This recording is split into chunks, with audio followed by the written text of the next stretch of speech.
dapat istiqomah dengan satu amal itu sudah cukup. Satu hal yang membedakan antara kita dan orang terdahulu cuma satu, mereka istiqomah.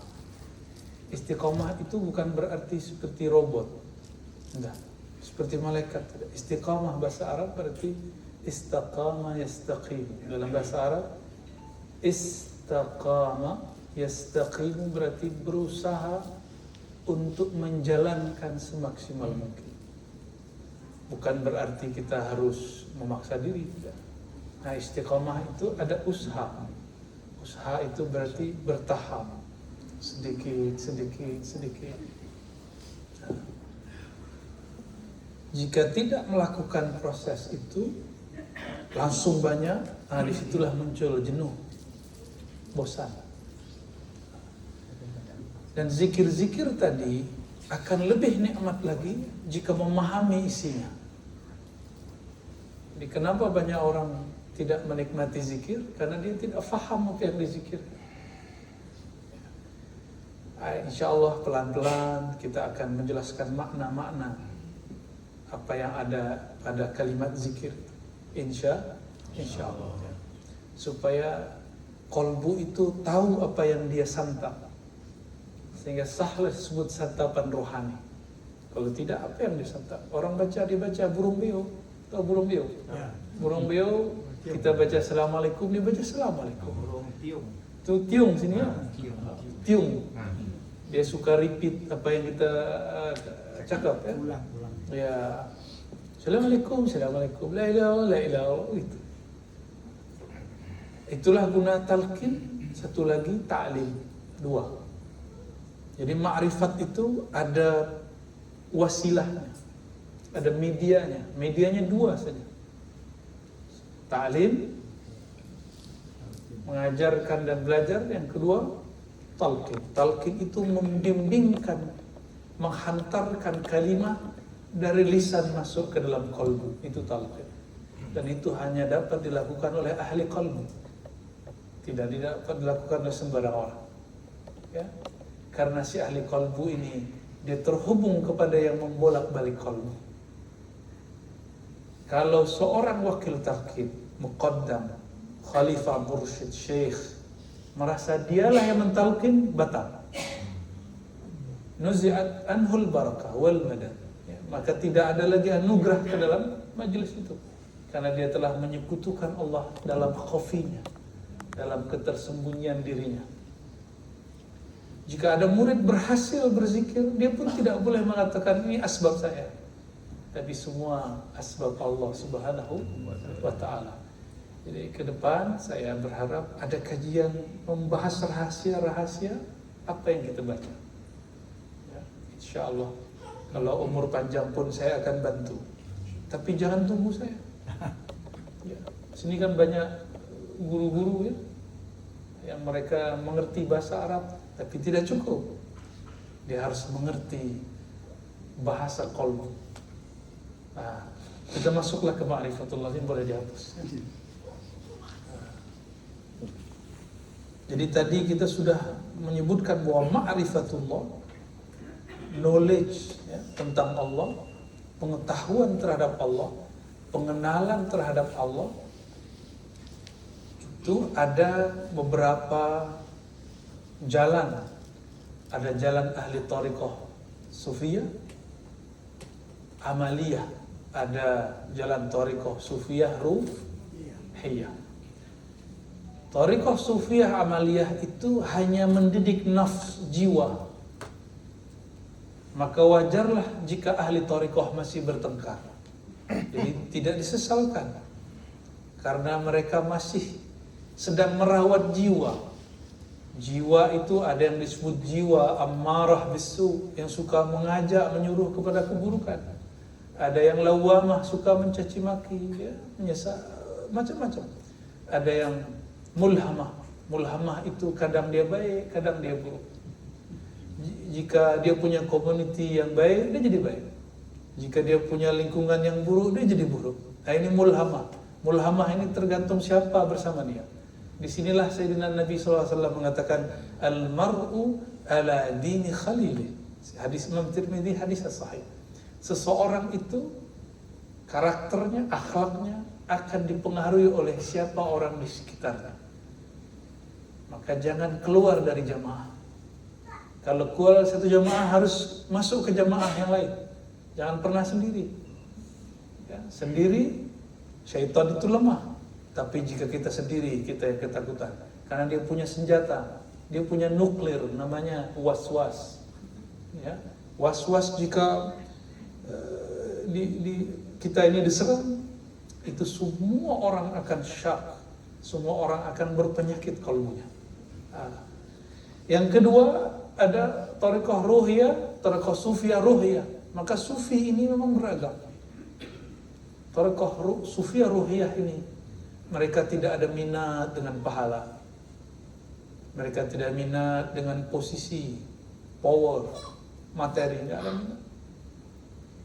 Ya. Bukan berarti mereka jauh dari dunia, dunia di tangannya. Thariqah sufiyah ruhiyah, kalbunya hanya sibuk mengenal Allah Subhanahu wa ta'ala. Ini ruhiyah. Nah, mereka berangkat dari ilmu ma'rifatullah.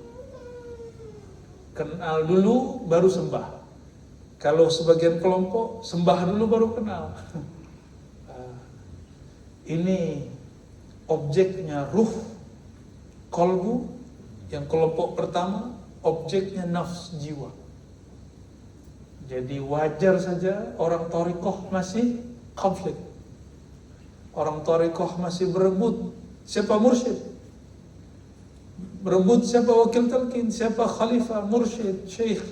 Wajar, karena dia bergerak di bagian latihan nafsiyah. Jadi itu saya tidak heran. Sedari saya kecil saya menyaksikan itu di surau-surau, di zawiyah-zawiyah. Ya.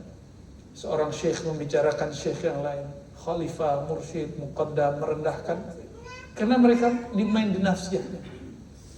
Oleh karena itu belum tentulah seorang mursyid, mohon maaf, belum tentu seorang mursyid, belum tentulah seorang wakil talqin itu wali Allah. Maka untuk jadi wali tidak mesti mursyid, untuk jadi kekasih Allah tidak mesti wakil talqin. Ya, bebannya berat jadi mursyid, bebannya berat jadi wakil talqin. Sungguh nikmatlah kita tidak ada beban. Hubungan kita hanya kita dan Allah. Jadi kalau mau jadi kekasih Allah, tidak mesti berebut menjadi pewaris. Ya, insya Allah. Sibuklah mengenalnya, mengenal yang kita baca namanya dari tadi, la ilaha illallah, la ilaha illallah. Kenapa hari ini orang masih di majelis-majelis dirusak dengan membicarakan hal-hal yang tidak penting? Karena tidak kenal kepada Allah. Wala dzikrullahi akbar. Sungguh menyebut nama Allah, membicarakan ilmu tentang Allah itu lebih besar dari semua soalan-soalan yang ada, semua perihal-perihal yang ada, semua masalah yang ada, semua isu-isu yang ada. Jadi kalau benar kita ini bermakrifat kepada Allah, nggak ada orang bertengkar. Tapi inilah lemahnya kita, ada sisi nafsiyah. Nah, maka thariqah nafsiyah mendidik nafs. Itu bagusnya. Mendidik berarti kalau masih konflik, dia belum menyelesaikan thariqah nafsiyahnya. Ya. Jadi kenapa orang thariqah masih konflik, masih bertengkar? Karena dia belum menyelesaikan thariqahnya. Gitu ya. Kita mafhum, kita faham, tidak ada masalah. Ya.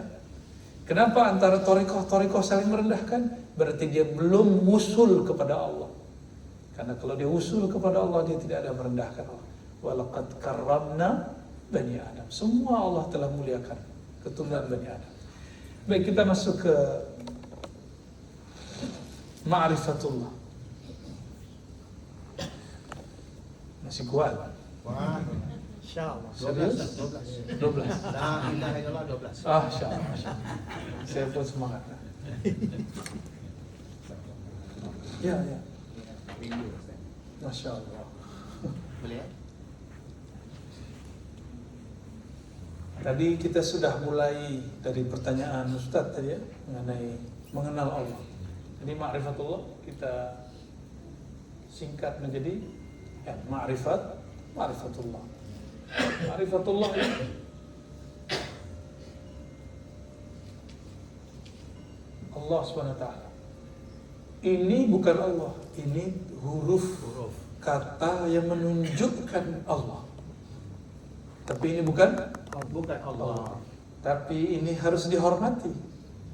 Coba Datuk ini punya nama, punya gelar, ada di suatu tulisan, lalu orang ambil, diinjak, marah.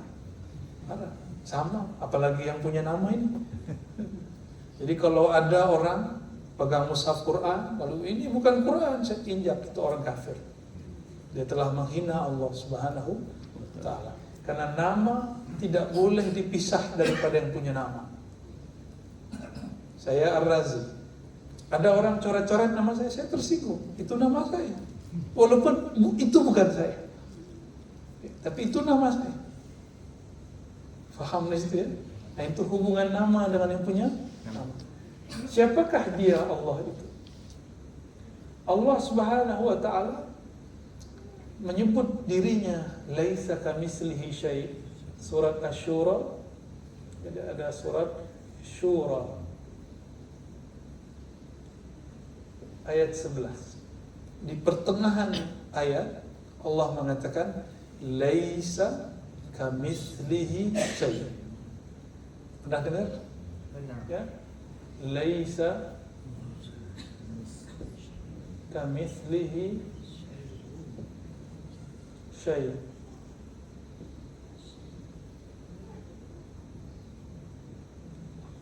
Laisa, tiadalah, ka seperti, misli serupanya, seperti serupanya, seperti semisalnya.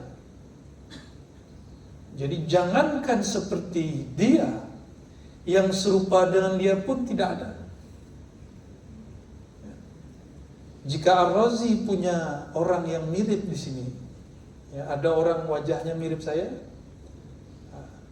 maka tuan-tuan ini mirip dengan yang mirip itu tidak, apalagi dengan Ar-Razi, paham? Mirip dengan cloning saya pun tidak, apalagi mirip dengan saya.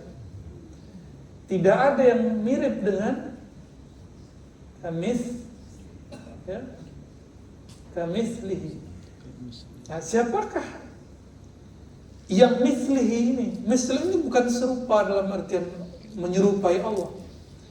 Mislihi ini dalam bahasa Arab bisa diartikan yang memancarkan nama-nama dan sifat-sifatnya. Siapa itu? Nabi Muhammad sallallahu alaihi wasallam. Tapi bukan berarti Nabi Muhammad itu Allah, bukan ya. Tapi memancarkan sifat-sifat Allah Subhanahu wa Ta'ala, sifat baiknya Allah, rahmatnya Allah. Nah, itu misli. Syai'. Tiada sesuatu pun yang serupa dengan Allah. Serupa dengan Nabi Muhammad pun tidak ada. Apalagi dengan yang disembah oleh Nabi Muhammad sallallahu alaihi wasallam. Paham di situ? Ya. Yang serupa dengan sifat indahnya Nabi Muhammad pun tidak ada. Apalagi yang serupa dengan Allah Subhanahu wa Ta'ala yang memberikan sifat itu kepada Nabi Muhammad sallallahu alaihi wasallam. Ini ayat surat Syura, mohon dihafalkan. Ya. Ini pegangan sampai masuk kubur. Ya. Ketika ditanya man rabbuka, boleh jawab pakai ini. Siapa Rabbmu? Boleh. Allah, laisa kamitslihi syai'. Malaikat, sahib saya. Kalau kita sudah biasa selawat, nah, nanti dikasih unjuk wajah. Maka ada dua ma'rifat yang mesti diketahui sebelum kita wafat. Pertama ma'rifatullah, yang kedua ma'rifat Habibillah. Itu Nabi Muhammad sallallahu alaihi wasallam. Dua itu selamat. Nanti jadi kawannya malaikat Munkar dan Nakir. Ya. Bahkan kadang-kadang malaikat itu bisa lebih hormat kepada yang dia tanya. Wah, yang ditanya wali ya. Hormat. Dia angkat tangan. Jadi jika wali yang ditanya, malaikat Munkar dan Nakir, dia akan memuliakan orang itu. Tapi jika yang ditanya tidak mengenal dua ini, ya, ma'rifat tadi. Jadi ini baru satu ma'rifat ya. baru ma'rifat Allah Subhanahu wa taala. Satu lagi ya, Muhammad. Di sinilah orang belajar Nur Muhammad. Boleh belajar Nur Muhammad, bukan ajaran sesat. Itu ajaran ulama-ulama dari dahulu. Ya. Imam Sa'id bin Jubair, murid dari Sayyidina Ibn Abbas, tabi'in, mengatakan bahwa Allahu nurus samawati wal ardi, surah An-Nur ayat 35. Nur itu, nur kedua dalam ayat itu, ayatnya panjang. Allahu nurus samawati wal ardi. Saya kalau sholat malam suka baca ayat itu, berharap Allah supaya terangi kolbu. Ya. Allahu nurus samawati wal ardi. Mathalu nurihi, nur yang kedua itu nur Nabi Muhammad. Siapa yang cakap? Tabi'in. Tabi'in itu salaf, murid sahabat. Maka ilmu Nur Muhammad bukan ilmu orang tariqah, bukan ilmu sufi. Itu ilmunya para sahabat, ilmunya para tabi'in. Maka ilmu tarikat sufi diambil dari mereka. Tarikat sufi bukanlah ajaran baru, bukanlah ajaran sesat. Dia diambil dari ajaran sahabat-sahabat Rasulullah sallallahu alaihi wasallam. Yang ini kita simpan dulu ya. Kita yang ini sudah dihafal, laisa kamitslihi, coba dihafal. Laisa kamitslihi, hapus ya.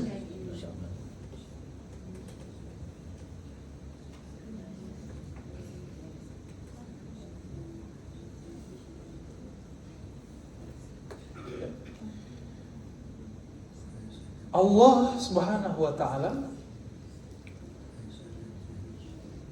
Dia memiliki zat yang tidak dapat kita bayangkan. Oke? Nah, maka kita kalau ingin belajar, saya buatkan mapnya, GPS to Allah. Nah, pertama namanya zat. Karena zat tidak dapat dibayangkan, tidak dapat dicapai oleh akal fikiran. Siapa yang coba-coba pikir zat gila dan sesat. Ya, pasti sesat.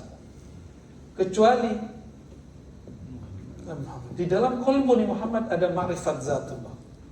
Maka hanya wali-wali yang mewarisi qalbu Nabi Muhammad dari masa ke masa, wali-wali kutub, wali-wali ghaus, mereka lah yang di qalbunya tersimpan ma'rifatuz zat. Di luar mereka tidak ada. Dan itu Allah simpan sampai hari ini. Indah sekali suaranya. Seakan sudah pagi ya. Ma'rifat zat, zat ini turunannya yang mesti kita belajar adalah sifat.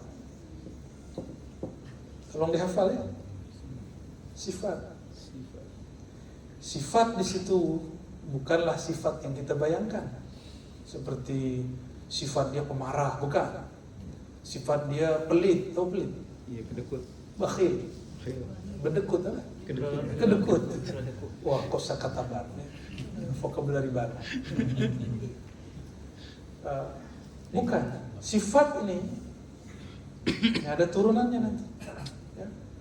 Dari sifat itulah muncul nama. Nama bahasa Arabnya asma. Ya, nama.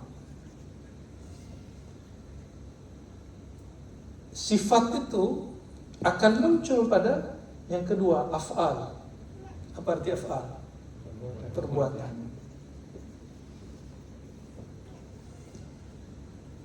Maka yang paling mudah mengenal Allah, saya menyarankan di majelis ini nanti ada kajian, namanya kajian asma. Asmaul Husna. Ada berapa? 99. Kenapa tidak sifat 20? Oh, sifat 20 lain lagi ya. Di sini nanti ada lagi. Nanti kita setelah kita hapus ini, kita keluarkan sifat sendiri ya. Sudah di record? Ya, sudah direkam di kepalanya? Oke. Nama ya.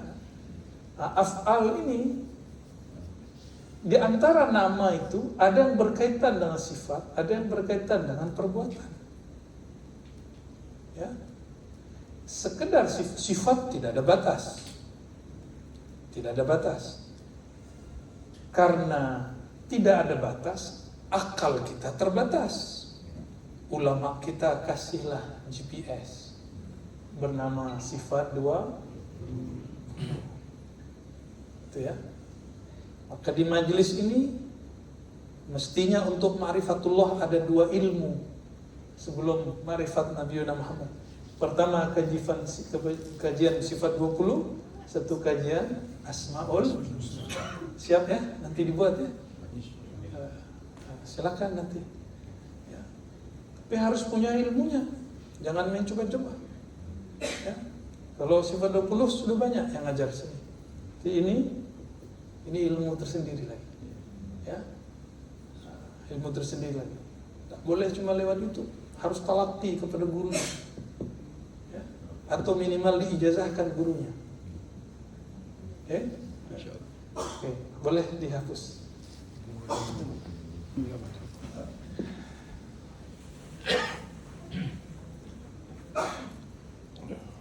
Jadi apabila di sini ada semacam ya hari-hari malam-malam seperti ini, maka harus ada kajian misalnya jedanya kajian nama Allah Rahman, ada Rahim, sampai nanti 99. Tidak mesti satu hari banyak-banyak, mungkin cuma 2 nama atau 3 nama, itu cukup. Ya. Insyaallah langsung bersih. Kok saya hapus nak bersih-bersih? Ya. Nah, sifat 20 tadi sifat ya. Nah, sifat ini yang paling penting di situ namanya sifat nafsiyah. Boleh juga disebut zatiyah. Sifat zatnya Allah. Apa sifat zatnya Allah? Nah, itulah wujud. Arabic atau Latin? Pilih mana? Saya tulis Arabnya biar lebih horor. Wujud. Udah jadi bahasa kita. Wujud. Maha ada.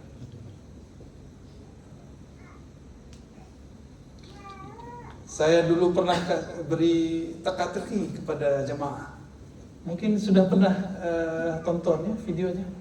Lebih dulu ayam atau telur? Masih ingat? Sudah. Ya, dulu mana? Tak ayam tak telur. Lolos ya, ingat. Karena kita lihat ada ayam keluar dari telur. Tapi kita juga lihat ada telur keluar dari ayam. Oh, itu jamaah 10 menit dia bisa jawab. Ramai lah itu masjid. Yang satu kelompok bilang ayam. Saya lihat ayam dulu. Karena ayam bertelur. Nah, orang itu terjebak pada ayam dan telur.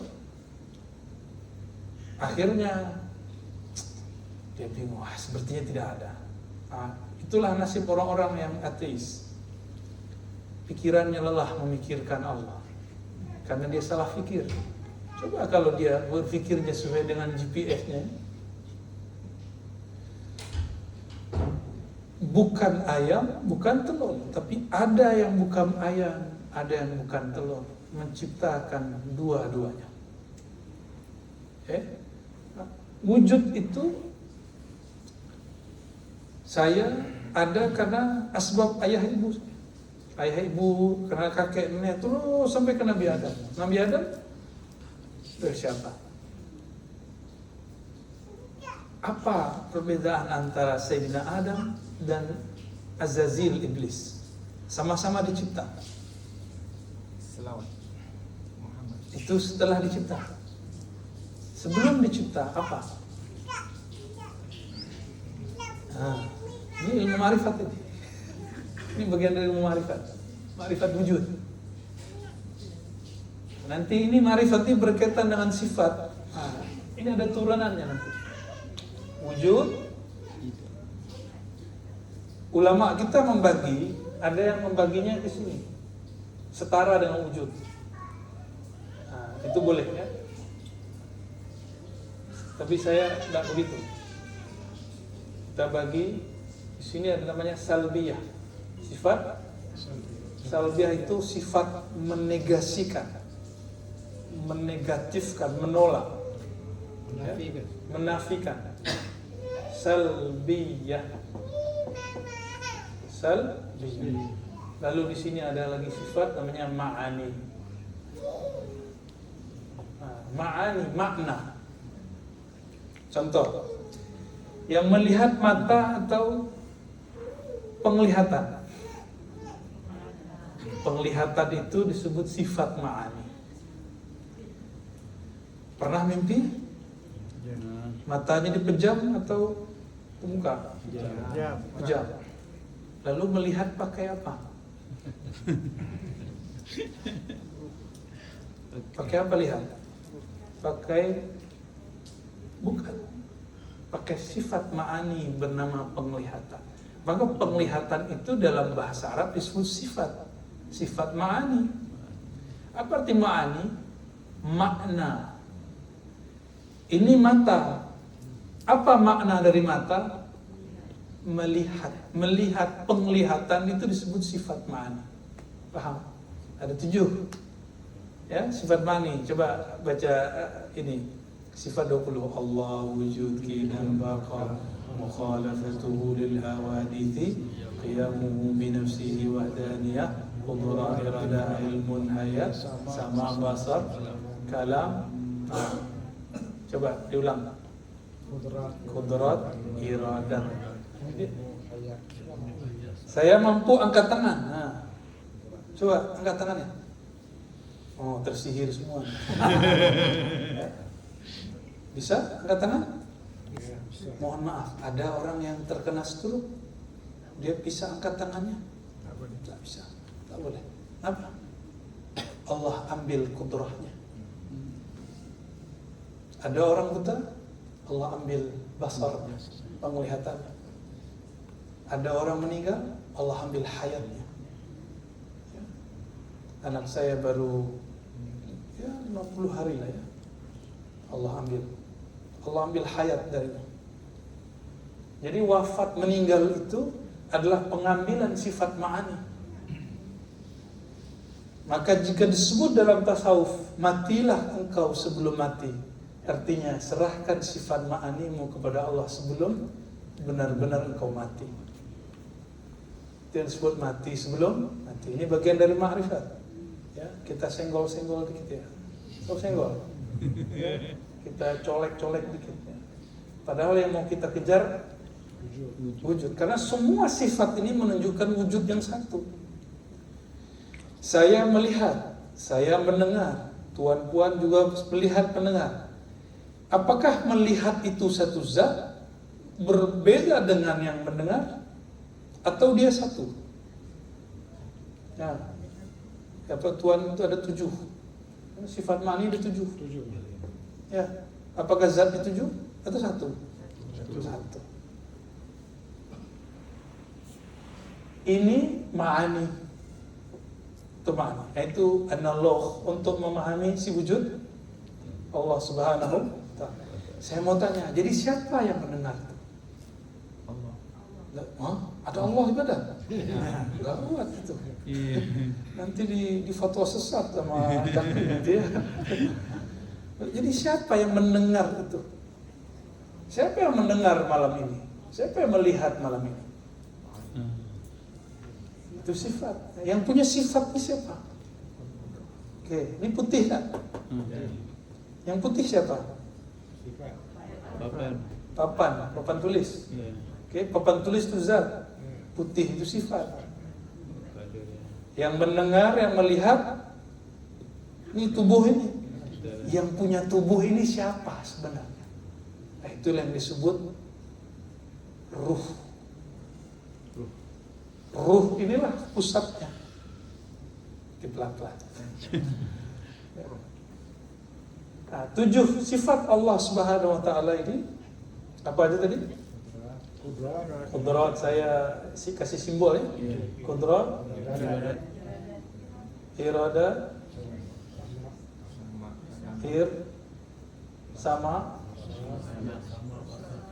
Basor, Kalam. masih kurang nih. Kalam. Apalagi? Masih 5. Hayat. Ilmu. Ilmu. Hayat. Hayat. Ya, ini ilmu. Ini hati-hati yang PhD, yang sekolahnya tinggi-tinggi itu ya, yang ilmunya Masya Allah. Ini ilmu. Saya merasa berilmu. Saya. Padahal ilmu itu Allah pinjam, itu semua pinjam. Apa bahasanya, kredit ya? Tahu kredit? Jadi kita kalau beli mobil bayar bertahap, itu apa namanya? Kredit ya? Kredit. Ya. Ini ilmu Allah, kredit ini. Semua ini Dia pancarkan dari sifat ma'aninya, dianugerahkan kepada kita ya. Tapi ini bukan Allah, ingat. Yang mendengar itu ruhnya Ar-Razi, yang mengajar itu dari ilmunya Ar-Razi, tapi dipinjamkan oleh Allah Subhanahu wa Ta'ala. Bukan Allah yang mengajar, bukan. Tetap saja hamba yang mengajar. Karena hamba Allah. Tidak boleh kita menyamakan hamba dengan Allah. Baik. Nah, sifat wujud ini, jadi siapakah yang kudrat, siapakah yang iradat? Itulah yang zat yang wujud itu. Saya mau tanya lagi. Jadi apa bentuk penglihatan itu? Ada nggak bentuknya? Tak ada. Tak ada atau tak tahu? Bentuk. Penglihatan mana? Kita nggak tahu. Bukan tak ada. Apalagi yang punya sifat mendengar, melihat. Apabila saya yang berkalam ini tidak tahu ruh yang sebenarnya seperti apa dia, bagaimana dia, apatah lagi yang meniupkan ruh ke dalam tubuh ini, Allah Subhanahu wa Ta'ala. Maka semakin seseorang mengenal dirinya, sifat-sifat dirinya, semakin dia merasa jahil kepada Allah Subhanahu wa Ta'ala. Semakin dia merasa, ya Allah, kami tidaklah tahu. Inilah thariqah Naqsyabandiyah. Puncak Naqsyabandiyah merasa jahil. Siapa yang berkalam? Sayyidina Abu Bakar radhiyallahu ta'ala anhu As-Siddiq, beliau mengatakan al-ajzu anil idrak. Mengaku tidak tahu, mengaku jahil, mengaku tidak punya ilmu, itulah ilmu yang sebenarnya. Yang hanya boleh merasa berilmu hanyalah zat yang maha berilmu, Allah Subhanahu wa Ta'ala. Jadi kalau Ar-Razi masih merasa dapat bisa mengajar thariqat, mampu mengajar tasawuf, itu belum itu ya. Saya terhijab dengan ilmu. Maka ini disebut hijab, tirai ya. Boleh dihapus lagi, kita ulang lagi bahas wujudnya ya.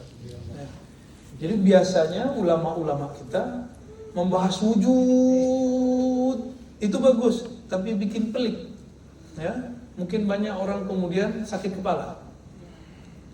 Sebenarnya cara asalnya seperti itu, tapi masa sudah berubah.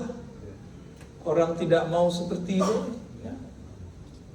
Maka saya kemudian balik caranya. Dimulai dari sifat. Jadi kita buka wujud, tapi kita jelaskan ma'ani, baru sambung dia. Lalu kita analogkan dengan diri.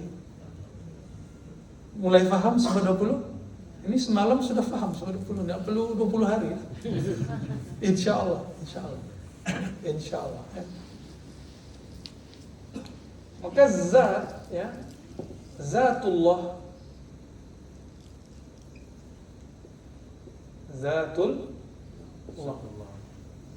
zatullah ini ia membuat tirai terhadap zatnya. Tirai pertamanya bernama sifat. Hijab. Lalu sifat, Allah beri lagi lah nama. Lalu Allah beri lagi lah yang paling luar, af'al, perbuatan. Tadi saya tanya, apa perbedaan penciptaan Nabi Adam dengan iblis? Nah, ini yang kita tidak mau kejar ini. Ya? Apa bedanya? Allah mencipta iblis dengan perbuatan. Perbuatan itu dengan sifat ma'ani, kudrah, iradah. Semoga bisa baca lah ya. Kan orang Malaysia suka baca Arab Jawi ya. Saya Jawi, bisa baca. Semoga saya doakan. Kudrah iradah itu kun fayakun. Kun, hendaklah engkau menjadi ada, maka dia menjadi ada. Siapa yang menjadi? Iblis. Sedangkan Sayyidina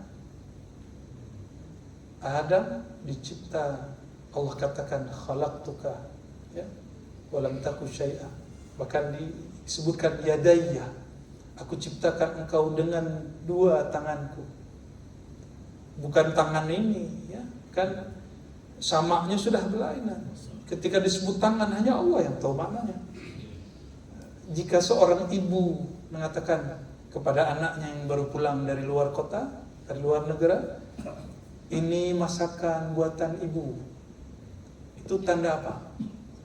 Tanda sayang.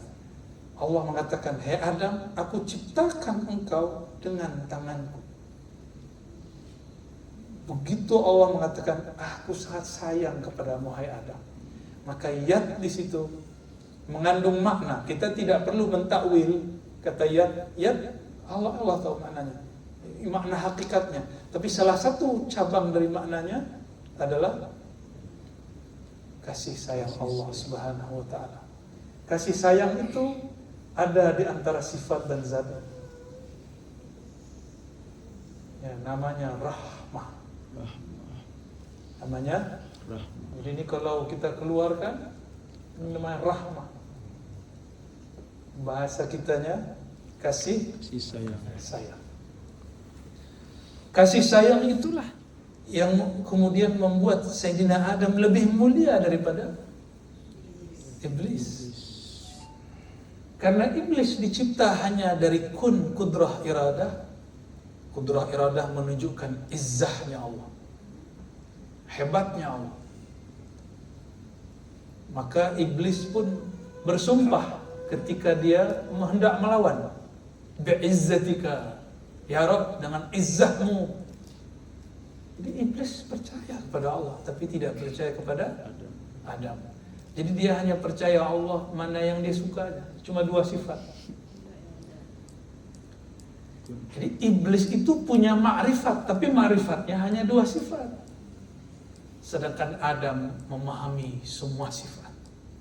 Sifat rahmah. Itu perbedaan.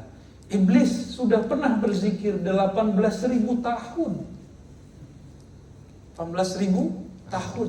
Mulai sedari dia dididik Sayyidina Jibril di bumi, naik ke langit 1, 2, sampai 7, masuk surga dan memimpin semua malaikat beribadah di surga. Tapi iblis lupa belajar ma'rifat. Dia merasa sudah sangat tinggi makomnya karena dia banyak zikir. Karena di setiap alam sampai alam surga dia berzikir. Maka iblis itu punya singgasana, punya mahligai, punya kebun-kebun, punya aset yang luar biasa luas di surga. Buah dari berzikir waktu di bumi dan di langit. Satu subhanallah, satu pohon di surga. Apalagi baca la ilaha illallah, ya, apalagi baca sholawat, Allahumma sholli. Oh ya, di semua itu pintu masuk surga itu sholawat. Ya. Ini perbedaannya antara iblis dan rahmah itu diturunkan dalam sholawat. Bahasa Arab salat dan salawat itu sama. Salatu ala nabi, as-salatu ala nabi, salat atas nabi. Apakah kita salat menyembah nabi? Bukan. Maka arti salat adalah rahmah. Yang disebut simahum fi wujuhim min athari sujud. Orang-orang yang bersama Nabi Muhammad SAW itu terlihat pancaran di wajahnya, pancaran bekas sujud. Itu adalah pancaran rahmat, kasih sayang. Maka ciri-ciri umat Nabi Muhammad SAW, dia di wajahnya ada kasih sayang kepada siapa saja, mau dia seorang muslim ataupun tidak muslim. Karena Rasulullah itu rahmat bagi semua alam, bukan hanya muslim saja. Itu sebabnya seorang perempuan baghiyah, pelacur, dirahmati Allah, diampuni Allah hanya karena dia menyimpan di dalam dirinya satu rahmah kepada anjing yang najis. Anjing najis bukan? Jilat anjing di mazhab Syafi'i berapa kali kita basuh? Najisnya bukan main. Tapi itu kan najis zahirnya. Mungkin hati kita ini lebih najis daripada anjing. Orang-orang yang menyekutukan Allah dengan ilmunya yang dalam dirinya, dengan hebatnya, pintarnya, orang itu lebih najis daripada anjing. Karena anjing tidak pernah lupa kepada Allah kecuali dia mati. Jadi semua hewan itu kalau dia lupa kepada Allah, mati. Kalau kita sudah berapa saat kita lupa kepada Allah, tapi Allah kasih kesempatan hayat. Nah inilah, maka kemudian mesti ada istiqamah, ya. Oke. Nah, perbuatan inilah Allah berikan pancarannya kepada manusia menjadi tubuh jiwa. Tubuh dan jiwa. Ya. Jadi Allah memancarkannya. Itulah kun. Bukan berarti jiwa ini kemudian dia Allah, bukan. Ya. Nama itu Allah simpan di rumah-rumahnya.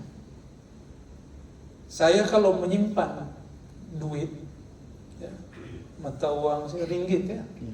Ringgit di mana kita simpan? Di jalan, di mobil, atau di rumah? Ya.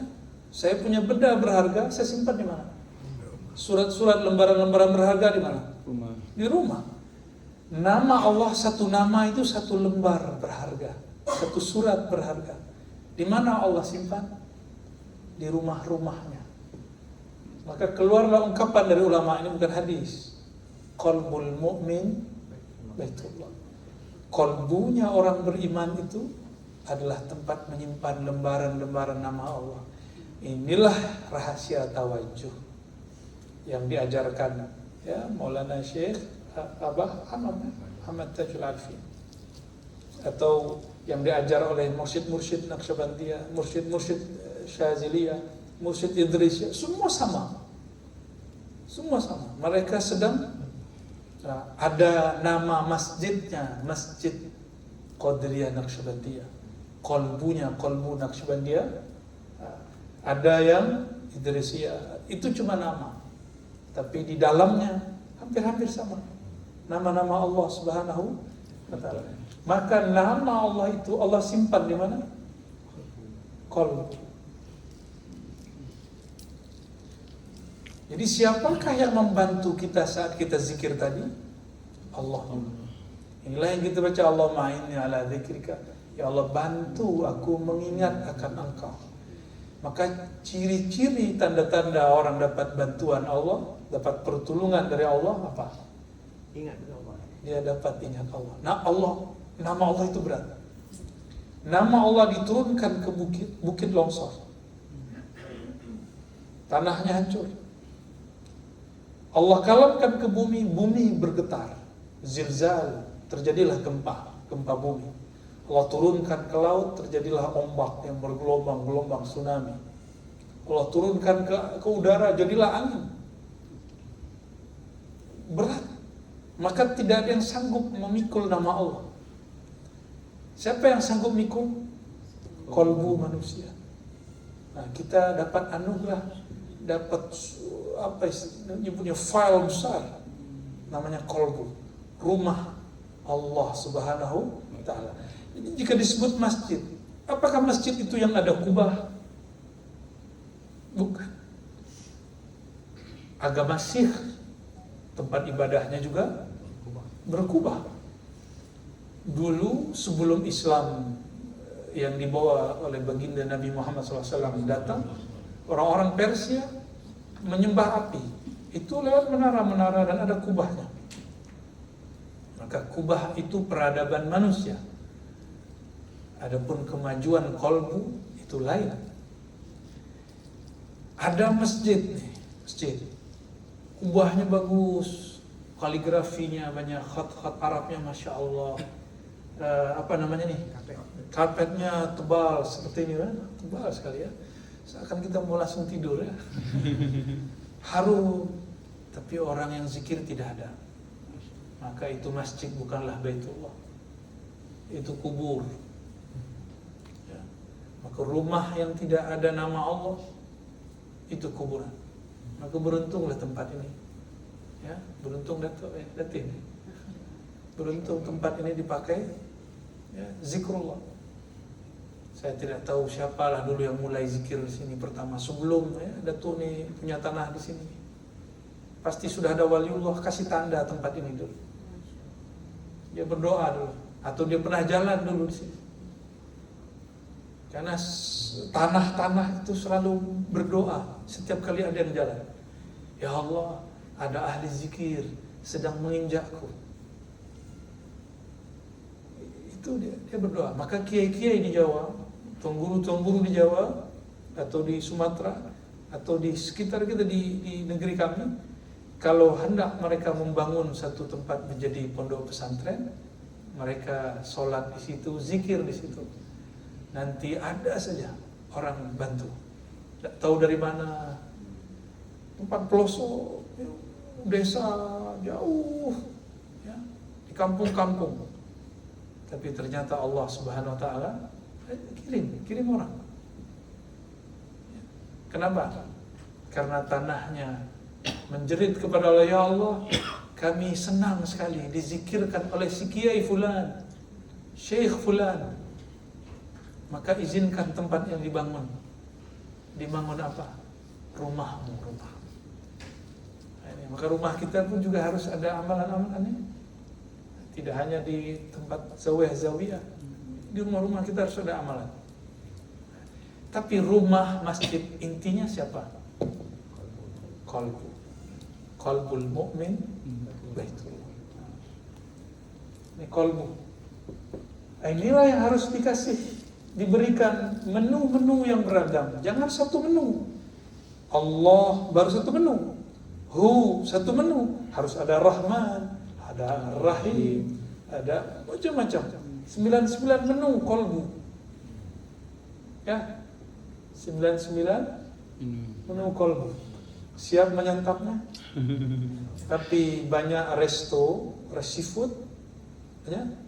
Atau kalau di kami di sana ada resto rumah makan Minang, Padang. Tapi beda resto, rumahnya mungkin mirip, ada gonjong, tapi yang berbeda adalah chefnya. Paham maksud saya analognya? Sama-sama mengajar nama Allah, sama-sama thariqah, sama nama thariqahnya pun sama. Tapi kenapa jika dia yang menjelaskan, jika dia yang memimpin zikir, rasanya lebih nikmat. Seperti kita datang ke suatu resto, sama-sama masakan Padang, Melayu, Minangkabau, apalah namanya ya, terserah. Seafood, tapi rasanya berbeda. Siapa yang berbeda? Chefnya. Ya, bumbu sama-sama kepiting, sama-sama udang, sama-sama apa lagi? Semua sama, rempah-rempah sama, yang berbeda mursyidnya, yang berbeda muallimnya, ya. Nah, maka saya berdoa semoga nanti ada peningkatan kita ya, jangan hanya di sini. Kalau ada ustaz kita daurah ke luar negeri, didaurahkan ke luar negeri, biayai, ya. Biar tambah, karena ilmu itu tidak ada batasnya. Ada kajian di mana, kirim orang dari kita supaya nanti ketika pulang dia mengajar, ya, mengikuti surat At-Taubah. Nah, sifat ini turun kemana nih? Sifat-sifat Allah, Allah kenalkan ke dalam ruang yang lebih dalam daripada kolbu. Ya? Dari kolbu ke sifat itu ada namanya fuad. Dari fuad ke sifat ini ada namanya sir. Nah, maka di sini kita buatlah dua lapis ya, fuad. Ada sir. Nah, ini sudah belajar inti-inti sirrul asrar. Iya. Sikit-sikit. Sir. Fuad itu artinya bilik hati yang memberi natijah manfaat. Itu fuad. Dia menyimpan manfaat. Orang-orang ini yang sudah mengenal nama Allah dan masuk nama Allah ke dalam fuadnya, sifat-sifat Allah itu sudah terang dalam jiwa fuadnya, doanya mustajab. Ini kenapa ada wali doa mustajab, karena dia berdoa dengan fuadnya. Ya. Itulah yang dikata oleh Nabi, innallaha la yujibu min qalbin ghafil. Allah tidak terima doa orang yang lalai fuadnya. Jadi kolbu punya bilik, ya, namanya yang terdalam sir. Nah, dalam ilham para ulama, ini bukan hadis, boleh ingat, ini cuma ilham para ulama. Wa fi sirri ana, di dalam sir itulah engkau dapat mengenal siapakah aku. Inilah yang terjadi pada Sayyidina Musa dalam surah Taha. Wahai Musa, innani anallah la ilaha illa ana. Wahai Musa, sesungguhnya akulah Allah. Tiada yang berhak disembah kecuali aku. Maka bahasanya di sini aku kamu. Allah berbicara aku, lalu bicara kamu. Ya. Tapi kamu ini sudah hilang sifat-sifat kejiwaannya. Amarah, apalagi tadi lawama, itu sudah habis. Mulhamah, bahkan mutmainnah itu sudah habis, dia masuk ke dalam qalbu. Mutmainnah pun sudah ditinggal, masuk ke fuad. Maka di fuad ini sudah kamil. Maka ada lagi di atasnya, kamil mukamil. Ada lagi di atasnya, hanya Allah tahulah. Yang tahu namanya hanya Allah. Ya, istilah-istilah bisa banyak. Yang punya rahasia. Ya, sir. Dalam sir ini ada ma'rifat mengenai nama Allah. Lalu zat Allah SWT, Allah hanya mengenalkan zatnya kepada ruh. Jadi zat Allah ini hanya Allah kenalkan ke siapa? Ruh.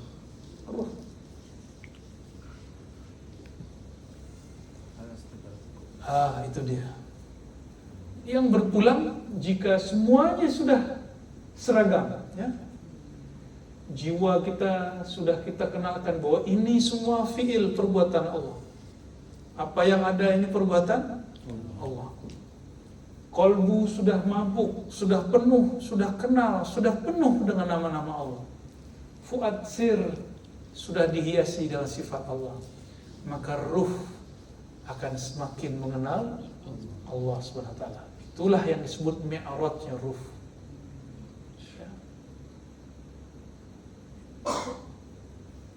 Makanya di sini kita di sini. Ini latihan puasa, ya, tidak berkalam yang jorok, yang apa orang bilang jorok sini, teruk, ya. Yang qabih, mazmum, ya, yang tercela. Itu latihannya jiwa. Jadi di sini apa thariqahnya jiwa? Melawan. Apa yang dia mau kita lawan. Dia mau tidur, kita lawan bangun. Dia mau makan, kita lawan puasa. Dia mau mencaci, kita lawan memuji. Dia mau menggunjingkan riba, kita lawan dengan menutup aib. Bisa, ini thariqah jiwa. Itu yang ada di tanbih tadi tuh, yang di wasiat-wasiat abah-abah terdahulu itu. Ya. Itu yang mereka wasiatkan. Kenapa mereka tidak banyak wasiat masalahnya? Karena ini pun belum selesai, belum oke. Ya. Lalu kenapa saya berani meneruskannya? Karena kalau kita tunggu selesai, kapan selesainya? Ya. Ya, kita buka sajalah dulu ya. Nah, kolbu, disitulah ada zikir kolbu Allah. Dulu kalau kita latihan zikir ada 5.000. Itu latihan aja. Bukan berarti kita harus zikir 5.000. Nah, Allah tidak butuh angka. Tapi diri ini butuh kedisiplinan. Dia butuh usaha. Harus dilatih. Orang yang hari ini push up tuh push up ya. Push up setiap hari 10 kali, 100 hari. Oke namanya. Seperti apa namanya? Saya namun apa di Malaysia ada orang yang badannya Malik Nur. Seperti Malik Nur.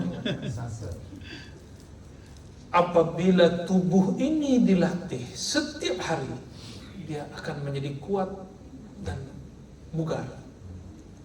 Apabila jiwa dilatih, kolbu terus ditawajuhkan, dia akan menjadi bercahaya, dia akan menjadi indah. Ya. Sampai di sini, ini mengulang-ulang nama, ulang. Jadi ini namanya riyadhah.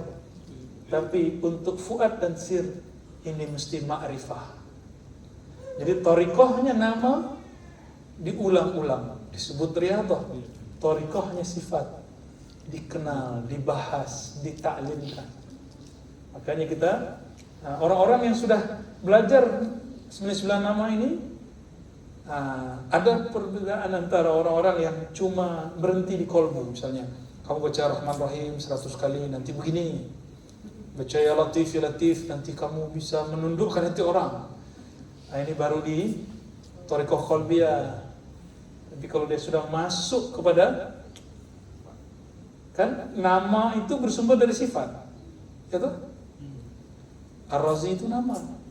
Ar-Razi di university namanya lecturer, dosen, kita nyebut dosen. Di pondok disebut guru. Di rumah disebut ayah, disebut suami, di kampung saya disebut siapa begitu. Itu nama. Nama itu banyak. Itu baru Ar-Razi banyak nama, apalagi Allah yang menciptakan Ar-Razi. Paham maksudnya? Orang yang hanya membahas nama berarti dia baru kenal sedikit. Tapi kalau sudah tahu kebiasaan saya, karakter saya, suara saya, apa aktivitas saya setiap hari, berarti dia sudah mulai tahu dengan sifat. Nah, orang-orang inilah yang disebut muqarrabin. Yang ini disebut zakiri. Ini belumlah. Ini kadang disebut ghafilin. Masih lalai kepada Allah ya. Apa namanya nih orang ini? Ghafilin. Ini ini muqarrabin. Muqarrabin ini ada yang muqarrabin dekat sekali. Semakin dia mengenal sifat-sifat Allah, semakin dia didekatkan kepada Allah.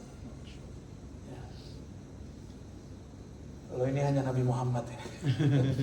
Yang mengenal zat Allah hanya Nabi Muhammad. Kita tak bisa. Mungkin Imam Mahdi nanti. Ya, semoga Allah izinkan kita bertemu beliau ya. Entah dari mana lah nanti. Ya, yang pasti dari zuriat Rasulullah. Itu sebabnya kenapa kita wajib ta'zim kepada para habaib. Meskipun itu habaib tidak sempurna. Habaib manusia biasa. Yang tidak biasa darahnya, nasabnya, ya darah putih pada darah hijau, darah putihnya itu yang mahal. Mungkin ada yang zuriat Nabi ya, Nabi Adam. Semua. Syukur-syukur jika kita menjadi orang yang muqarrabin. Inilah dilatih-latihkan. Kenapa para sufi mengatakan ilahi anta maksudi? Ya Allah, hanya engkau maksud tujuanku. Maksud tuju dalam bahasa Melayu lama itu artinya mahbub, yang dicintai. Tapi dalam Melayu hari ini orang lebih paham tuju, yang dituju. Nah, orang lupa. Maksud dulu maknanya adalah mahbub. Ya. Karena di kampung saya dulu orang-orang lama-lama itu kalau mengatakan cinta kepada seorang mengatakan saya tuju kamu. Ya, mana tadi yang Negeri 9 tadi? Ini juga. Ya, baru balik. Ada. Hah? Banan. Oh, ada ya. Banan. Ambo tuju kau. Tuju itu artinya suka. Bahasa Melayu lama. Saya masih melihat di kitab-kitab ada Thariqah Naqsyabandiyah, Qadiriyah Naqsyabandiyah yang ditulis oleh salah satu syekh di Palembang.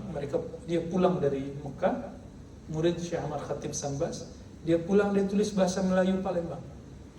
Dan dia maknai la maksuda, la mahbuba, itu tiada yang dituju, itu artinya tiada yang dicinta. Bahasa lama kan kita serumpun, kasih maknanya sama. Ya? Jadi ilahi anta maksudi, artinya ya Allah, hanya engkaulah yang benar-benar kami cintai.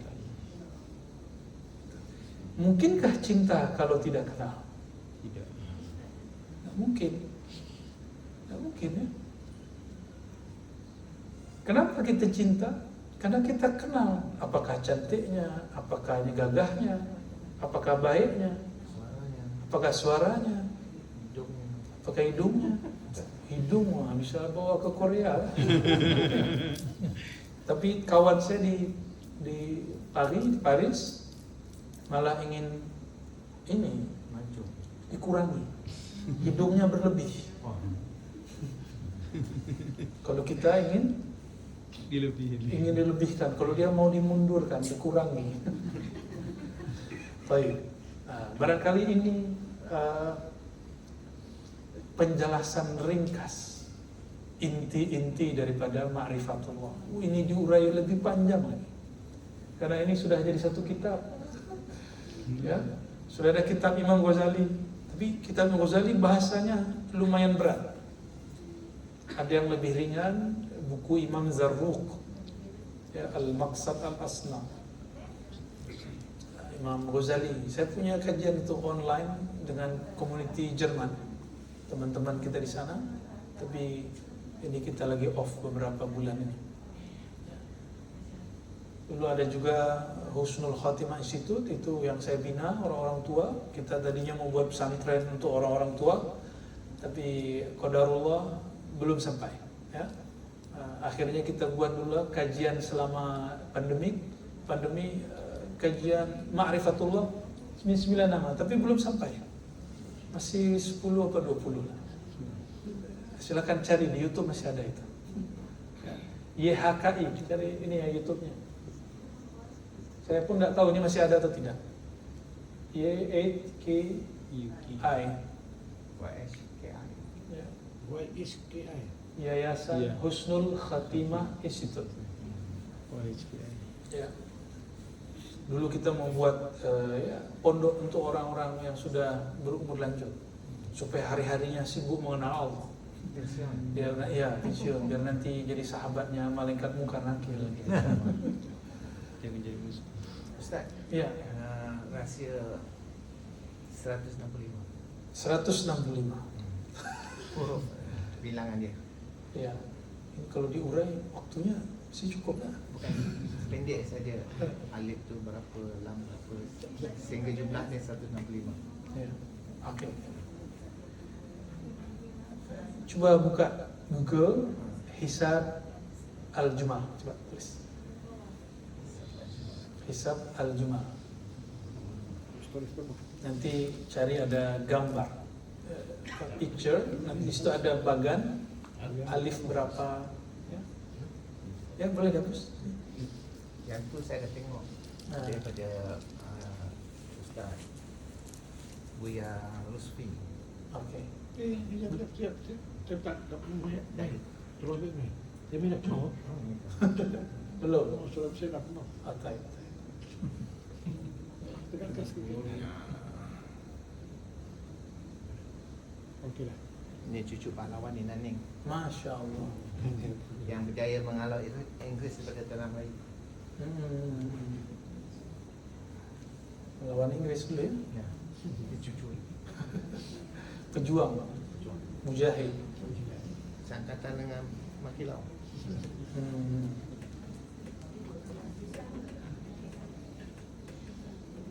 Sudah buka. Nanti kita urai angkanya. Nanti ada rahasia di situ. Abang lupa. Hisab al-Jumal. Google aja. HISAB ya. Ya, Hisab al-Jumal. Hisab al-Jumal. Dah jumpa kan? Okey. Nah, di situ nanti ada huruf hijaiyah, alif Cucu berapa? saya main tu dia penuh tu. Nah, sudah ketemu? Cucu dia main. Oke, cari yang picture. Buang tu dia main. Oke. Kenapa saya ajak bersama supaya nanti dapat lakukan sendiri? Zikir ya latif berapa kali tadi? 100? Ya dia tak kira 129. Nanti pakai Hisabul Jumal. Ya. Ini ada rahasia. Sekarang tahu angkanya dulu, tahu cara hitungnya ya. 9. Oke, coba la ilaha illallah. Coba buka Hisabul Jumal, sudah ada picture-nya. Alif berapa? Lam alif dulu. Ah. Ya. Biar nanti bisa hitung sendiri. Saya tak lupa. Hah? 31. Alif 1. Lam Lah, apa? ha besar.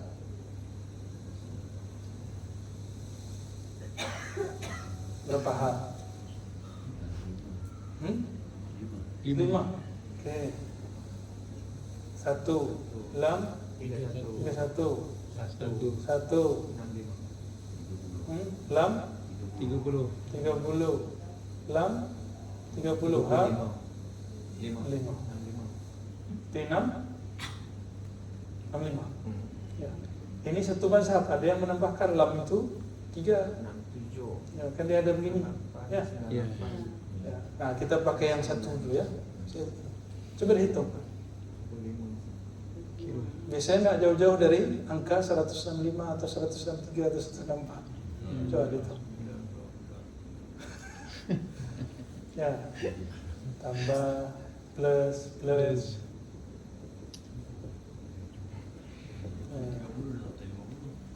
67, 68, 69, 99, 100 campur 65, 165. 165. Jadi kalau orang mengerti ilmu coding, kita menyebutnya sandi, isyarat, tulis 165 maknanya la ilaha illallah. Gitu. Tulis 129 maknanya latif. Tulis 450 maknanya ya hasbunallah wa ni'mal wakil. Enggak pakai ini. Nah, tambah lagi. Tambah lagi. Nah, apa artinya? Bahwa angka-angka ini bukanlah dia kosong dari makna, tapi dia mempunyai makna. Ada wali-wali yang dia berzikir dengan angka-angka ini. Nah, inilah yang diambil oleh Maulana Syekh Ahmad Khatib Samblas. Ustaz, ada dikatakan kajian doktor mengatakan ada 165 urat-urat besar kita di dalam tubuh. Oh, setelah dihitung lebih. Yang besar-besar yang dititik oleh syaitan. Ya, beberapa wali menemukan seperti itu. Ya. 165 itu. Nah, coba lihat. La ilaha illallah. Sampai di sini berapa? 36 6 67. 67 berhala di dalam diri yang harus dihilangkan. Mulai dari ego, cinta dunia, semua. Kalau dihitung penyakit-penyakit itu, penyakit-penyakit syirik di dalam kalbu, mulai dari syirik yang zahir sampai syirik yang batin, itu dihitung penyakit-penyakitnya 67 oleh para ulama. Ya. Illa, coba lihat. Nah, coba baca illa. Illa. Il.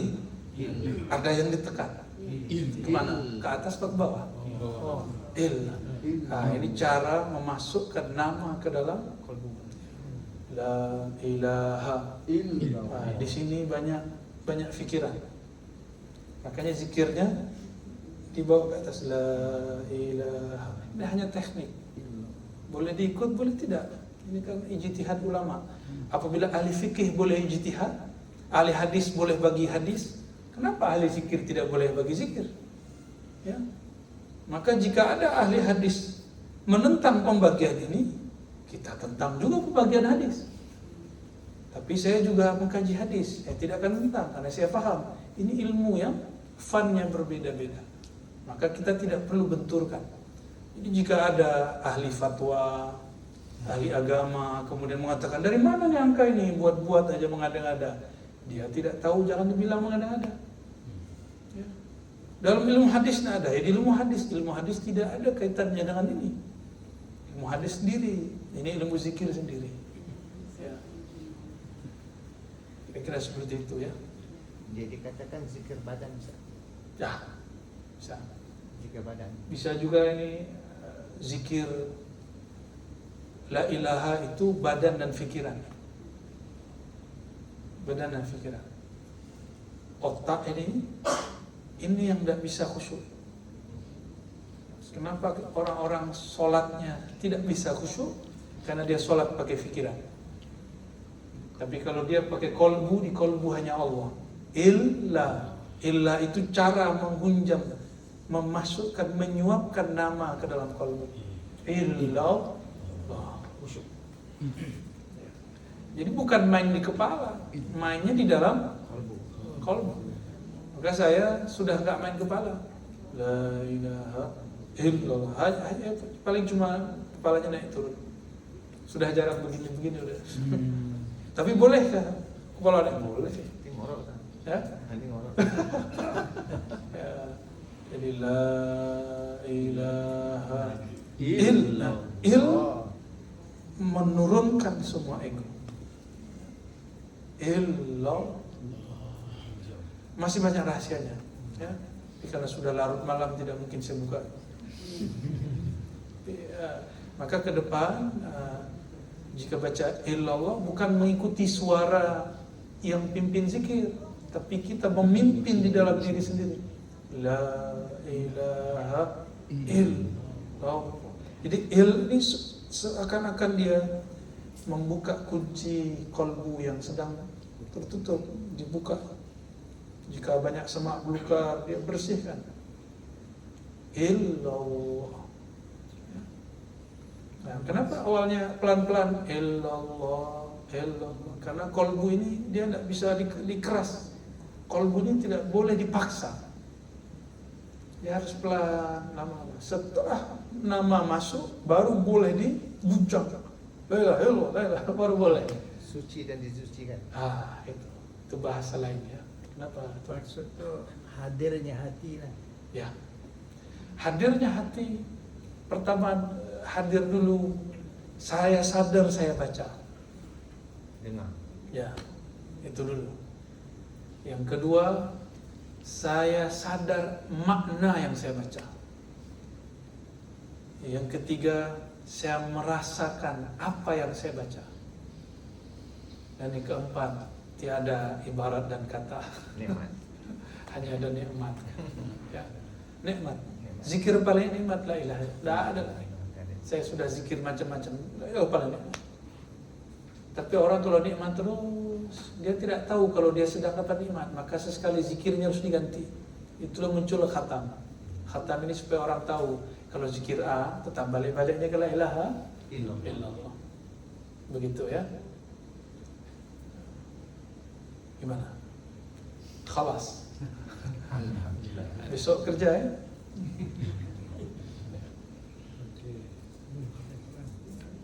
Ada lagi soalan? Cukup? Kalbunya sehat, jasadnya tidak sehat. Tidak mesti. Kadang kolbu sehat, badannya sehat. Capek. Ya. Wali-wali Allah badannya berpenyakit. Nabi Ayub sakit, kolbunya sehat. Ya.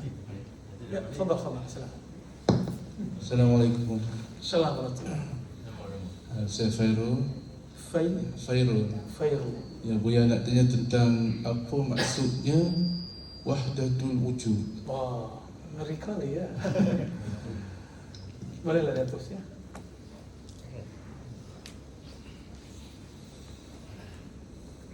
Mau dijawab tak? Mau. Wahdatul wujud.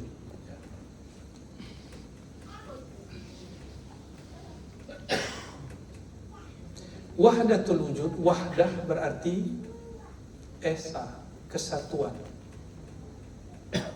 Hanya satu, wahdah.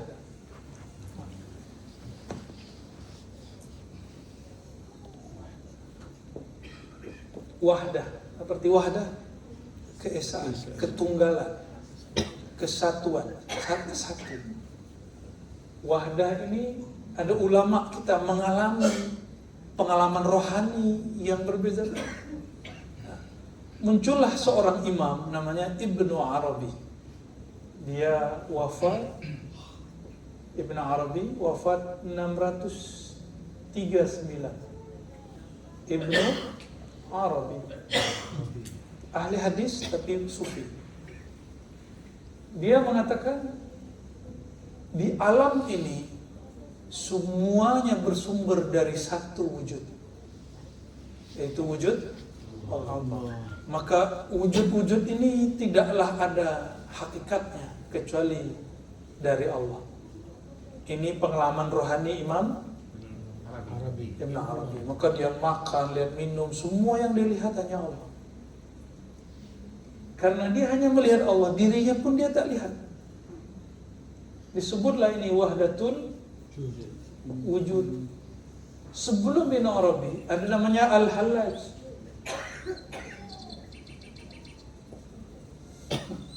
Jam berapa itu? 9. Kalau di Indonesia jam berapa itu? 10 ya? Masih kuat lah.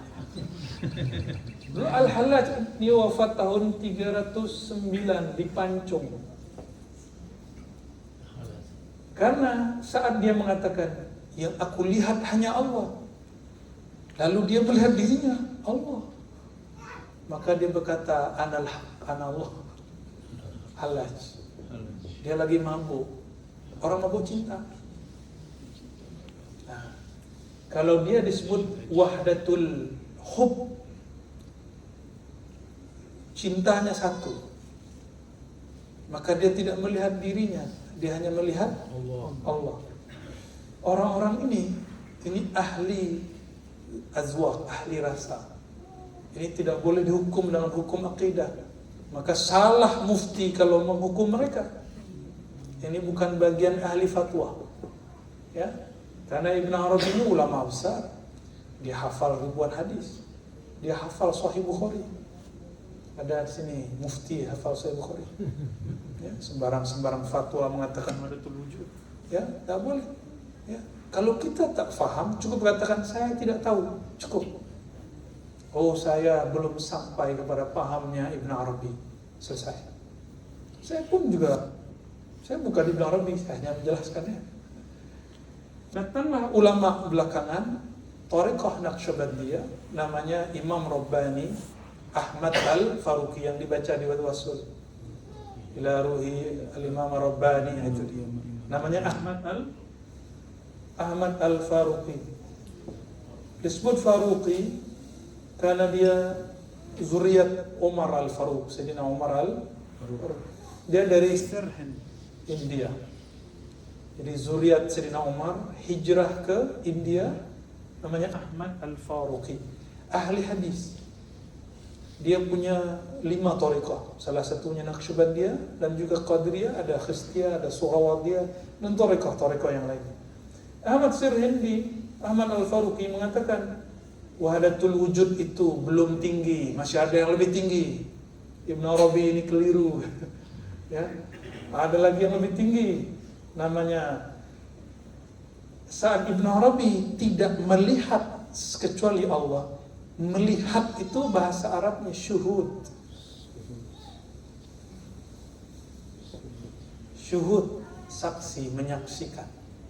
Maka disebut wahdatus syuhud. Ya. Hanya menyaksikan Allah. Sedangkan wujud saya tetap saya, makhluk. Wujud Allah tetap Rabb pencipta. Tapi dalam memandang yang terpandang dari makhluk, makhluk itu langsung dicipta oleh Allah.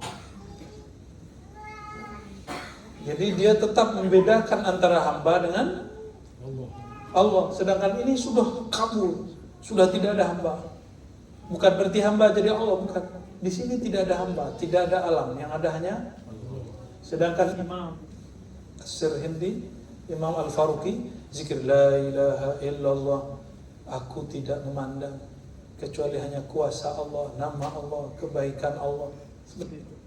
Saat minum obat, sembuh, tiada yang menyembuhkan kecuali Allah. Ini Imam Al-Faruqi. Ini lebih diterima oleh ulama Ahlus Sunnah dibandingkan Ibn Arabi Wahdatul Wujud. Tapi masih ada yang pakai. Ya, di Thariqah Naqsyabandi sendiri ada yang pakai ini. Jalur Thariqah Muzhariyah, di Naqsyabandiyah Muzhariyah pakai ini. Tapi Naqsyabandiyah Khalidiyah Mujaddidiyah ya tidak pakai. Dia hanya menganggap Wahdatul Wujud ini pengalaman rendah. Ada yang lebih tinggi Wahdatul. Bagi saya tidak ada yang tinggi, tidak ada yang rendah. Semuanya anugerah dari Allah Subhanahu wa taala. Ada imam ini mengalami ini, bagi dia itu tinggi. Tapi bagi yang lain tidak tinggi. Ini hanya didapat kalau rajin riyadhah dan bermakrifat kepada Allah. Nanti akan dapat rasa itu. Insyaallah. Ya, itu wahdatul wujud dan wahdatus syuhud. Di negeri di Malaysia dulu ada namanya, sebelum Malaysia ada ulama Fatani, murid-murid daripada Syekh Muhammad Ibn Abdul Karim As-Samman, Thariqat Samaniyah. Siapa namanya dulu? Al-Fatani itu belakangnya. Ya, beliau itu memakai dua-dua ini, tapi lebih cenderung wahdatul wujud. Lebih cenderung wahdatul wujud. Lalu ada lagi namanya Thariqah Syattariyah, juga sama, lebih cenderung wahdatul wujud. Nah, maka dulu ada namanya Tok Kenali, tapi orang salah faham, dikira Tok Kenali jadi Tuhan. Bukan. Tak boleh salah faham ilmu ma'rifat. Tak paham diam aja. Ya. Nah, yang paling aman berthariqah biasa, paling aman. Ya. Zikir aja paling aman. Tapi biasanya orang yang investasinya sedikit, resikonya sedikit. Kalau investasi rohaninya kuat, resiko tinggi, resikonya besar, dituduh sesat. Ya, tinggal pilih. Ulama-ulama terdahulu mereka mau menempuh jalan itu yang beresiko itu. Maka di zamannya dituduh sesat, tapi ilmunya setelah dia wafat dipakai, bermanfaat. Ya. Maka saya punya cara pandang sendiri terhadap Tok Kenali, ya, terhadap Syekh Dawud Fatani, Muhammad Zain Fatani dan banyaklah. Ya. Namun yang paling aman, nah itu ada lagi Thariqah Ba'lawiyah, Thariqah para sayyid. Nah, mereka nak mau bahas-bahas beginian. Thariqah Ba'lawiyah, mereka lebih kepada zikir dan akhlak, zikir akhlak. Nah, sekarang dipimpin gerakannya oleh Maulana Al-Habib Umar. Nah, beliau lah sekarang. Nah, beliau masuknya ke ma'rifat Nabi Muhammad sallallahu alaihi wasallam. Maka di sana enggak banyak aurat seperti kita. Ada aurat-aurat sajidiyah, ba'lawiyah, tapi tidak seperti tadi. Ya. Kira-kira seperti itu. Mana? Puas tak? Ya. Jadi kalau Ini semakin malam biasanya penyatur pertanyaan ini semakin aneh. di jalur mana Wak? Kalau kita ada kata-kata yang kata jangan ternampak adanya diri di jalur mana? Di wujud ataupun syuhud? Gimana saya boleh dulu? Pakai mic ya. Ada kata-kata yang mengatakan bahawa jangan ternampak adanya diri. Ini masuk di dalam mana? Saat ini. Waratul wujud ya. Waratul wujud ya. Sebenarnya ini dapat diurai. Mau diurai lagi? Masih kuat tak? Ada uraiannya. Jadi menjelaskan waratul wujud, waratul syuhud ini ada ilmunya supaya kita tidak menyesatkan salah satunya. Saya tidak menganggap salah satunya benar atau salah, karena saya mengerti maksud mereka. Insya Allah saya mengerti dan merasakan. Saya pernah merasakan salah satu zikir mereka itu. Sama-sama baca la ilaha illallah, tapi yang ini hilang dirinya, yang ini dia memandang dirinya sebagai perwujudan daripada kunnya Allah. Ini ada cabangnya dua. Nah, tuh panjang lagi kan? Dalam memandang alam, dia melihat Allah. Namanya wahdah fil kasrah. Dalam memandang alam yang beragam, dia memandang kebaikan-kebaikan Allah. Gak usah jauh-jauh lah. Tuhan punya jenggot tuh, ya, putih. Bisa tahan gak keluar putih? Hei putih, hei uban, janganlah kau keluar. Bisa gak? Gak bisa. Uban saya sudah banyak, karena belajar ma'rifat. Uban saya lebih dahulu keluar. Sedari saya masih kecil. Saya masih SMP itu sudah banyak uban. Itu zikir pandang tak? Ya, bisa ya, bisa tidak. Itu kan cuma cara aja. Pandang itu cuma hanya istilah. Ya. Nah, pandang itu ada yang mulai dari pikiran, ada yang mulai dari kolbu. Nah, yang lebih tinggi kolbu. Nah, mereka mulai dari kolbu. Di Indonesia ada namanya Syekh Siti Jenar. Di Banjar ada namanya Syekh Abdul Hamid, Muhammad Nafis Al-Banjari. Itu mereka aliran ini. Tapi mengerti syuhud. Dalam memandang alam, terpandanglah Sang Pencipta alam. Jika mereka memandang kepada Allah, terpandanglah alam yang banyak. Nah, maka ada lagi yang kedua. Oh, ini banyak cabangnya, ke atas bisa ditarik, ke bawah bisa ditarik. Ke atas itu nanti ada lagi namanya rububiyah, uluhiyah. Ini beda dengan wahabiyah. Sama-sama istilah uluhiyah, rububiyah, tapi beda makna. Pelan-pelan lah ya. Sudah mulai berasap. Iya. Gelaga. Oh, gelaga. Gelaga. Gimana Ustaz? Ikhtitamnya satu pertanyaan ya? Boleh. Last. Selalu kalau kita sebut contohnya wafat Tajul Arifin kan, boleh tak kita kata radhiyallahu anhu? Sedangkan pangkat ini selalu serta kepada sahabat-sahabat Rasulullah. Baik. Radhiyallahu ta'ala anhu artinya semoga Allah meridai. Disebut taraddi. Radhiyallahu ta'ala anhu bukanlah khusus untuk sahabat Nabi, tapi boleh kepada selain sahabat Nabi. Pengikut Imam Syafi'i, para imam kita itu apabila mereka menyebut nama Imam Syafi'i radhiyallahu anhu, ya.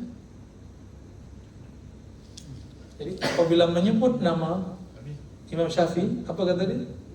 Radhiyallahu anhu. Jadi A'immah Syafi'iyah menyebut Imam Syafi'i radhiyallahu anhu, menyebut Abu Hanifah radhiyallahu anhu. Jadi boleh. Namun untuk menghindari fitnah, menghindari tuduhan-tuduhan yang tidak ada ujungnya, sebaiknya gunakan qaddasallahu sirrah. Cukup. Karena Syekh Abdul Qadir Jilani hanya qaddasallahu sirrah. Ya cukup itu deh. Karena qaddasallahu sirrah itu sebutan doa untuk wali-wali thariqah, wali-wali sufi. Ya. Kalau radhiyallahu anhu para sahabat, tabi'in dan imam-imam mazhab itu boleh. Namun boleh itu selainnya. Ya. Saya boleh mengatakan kepada Ustaz radhiyallahu anka, bukan berarti beliau ini sahabat Rasulullah. Ya. Itu ya. Kebiasaan adat ulama radhiyallahu anhu untuk sahabat, untuk tabi'in sebagian atau para imam. Nah, kita hindarilah itu. Nanti di luar sana keluar lagi fatwa,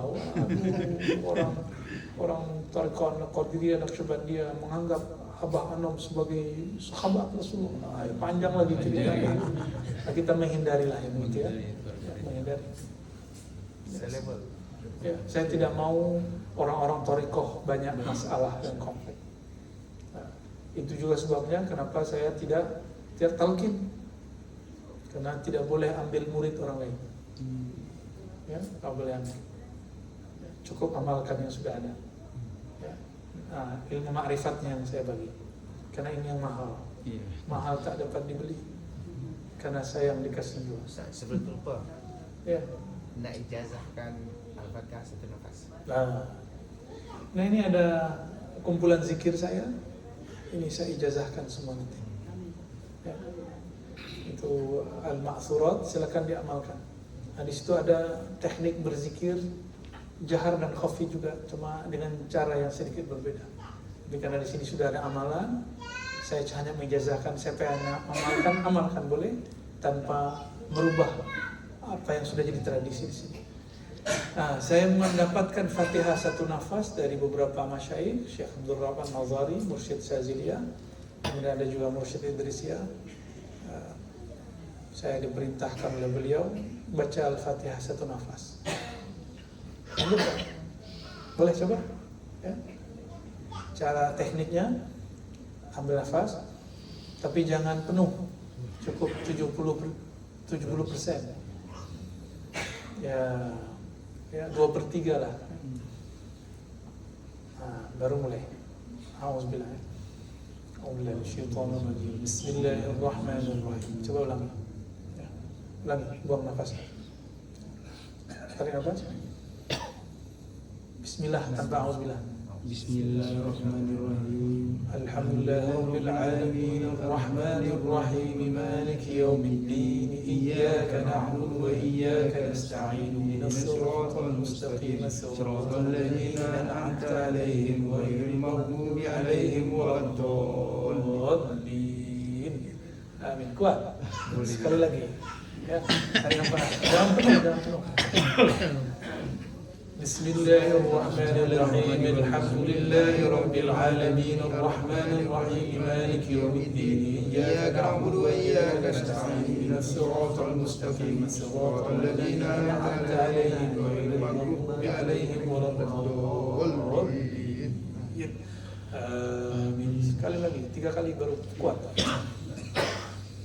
Bismillahirrahmanirrahim. Alhamdulillahirabbil alamin arrahmanir rahim maliki yaumiddin iyyaka na'budu wa iyyaka nasta'in ihdinas siratal mustaqim siratal ladzina an'amta 'alaihim ghairil maghdubi 'alaihim waladdallin. Alhamdulillahirabbil alamin. Ini silsilahnya, sanadnya guru saya mengambil dari para masyayikh. Ada Syekh Yasin, ada Syekh Hasan Masyad, ada masyayikh Amin Al-Qutbi, ada di atasnya bersambung kepada Syekh Mukhtar At-Tari, ada Umar Hamdan dan lain-lainnya. Nanti bersambung sampai kepada Imam Ibn Arabi, bersambung kepada Sayyidina Nabi SAW, dari Sayyidina Jibril, dari Allah Subhanahu wa Ta'ala. Ini jalur ahli hadis. Namun secara sir saya mendapatkan penjelasan lain. Kata Al-Fatihah itu langsung turun di Arash tanpa Jibril. Al-Fatihah langsung Allah turunkan dari Arash. Maka Arash itu adalah mahar tertinggi di alam semesta. Lebih mahal dari apa saja. Lebih mahal dari apa yang kita punya. Itulah salawatnya Allah. Ya, jadi Fatihah itu termasuk salawat karena isinya rahmat. Salawat itulah yang membuat salat kita sah. walaupun sholat ini tidak khusyuk karena baca Al-Fatihah, Allah anggap sah. Itu salawat arti kasih sayang, inilah salawatnya Allah untuk manusia. Ketika Sayyidina Nabi SAW diangkat ke Arash, sebelum naik ke Arash, Sayyidina Jibril mengatakan, wahai Muhammad, sekarang giliran engkau, aku tak boleh naik, engkau yang boleh naik. Jadi Sayyidina Jibril tidak lebih mulia daripada Sayyidina Nabi Sallallahu Alaihi Wasallam. Ya. Maka Jibril tidak tahu Allah bagikan itu kepada Nabi Muhammad SAW. Naiklah ia ke Arash yang paling tinggi. Allah turunkanlah wahyu. Itulah solatnya Nabi di atas Arash. Itulah solat Nabi yang paling sempurna. Maka 50 itu bukan untuk beliau, untuk kita. Dikurangi menjadi 5 itu untuk kita. Nabi Muhammad sudah cukup di Arash. Namun karena beliau ingin menanggung kita, maka beliau pun melakukan sholat sunat. Kenapa sholat Nabi banyak? Itu syafaat. Maka sholatnya Nabi syafaat bagi kita. Sholatnya kita untuk diri kita sendiri. Ya. Atas dasar itulah wajib membaca Al-Fatihah di dalam sholat. Ini rahasianya. Walaupun bacaan imam, bacaan makmum, ya itu mazhab fikih. Kalau dalam mazhab ma'rifatullah, tidak. Bacaan imam untuk dia sendiri, bacaan kita untuk kita sendiri. Karena Al-Quran, Fatihah itu isinya munajat. Apa arti munajat? Doa berbisik-bisik kepada Allah. Bisikan ini tidak dapat digantikan oleh imam. Kita harus berbisik-bisik sendiri kepada Allah.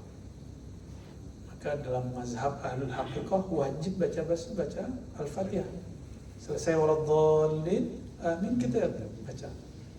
Ya, saya lihat orang-orang Malaysia sangat rapi baca Fatihah untuk mazhab Syafi'inya.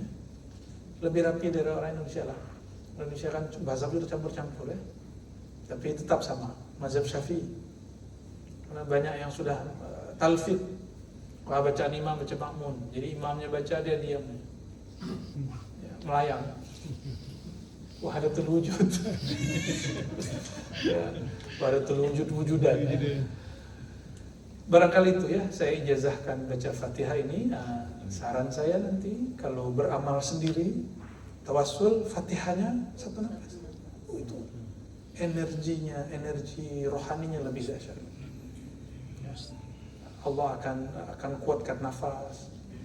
Kita ini punya paru-paru, benar paru-paru namanya. Ya, paru-paru ini kurang maksimal. Coba nafas, nggak penuh, coba full.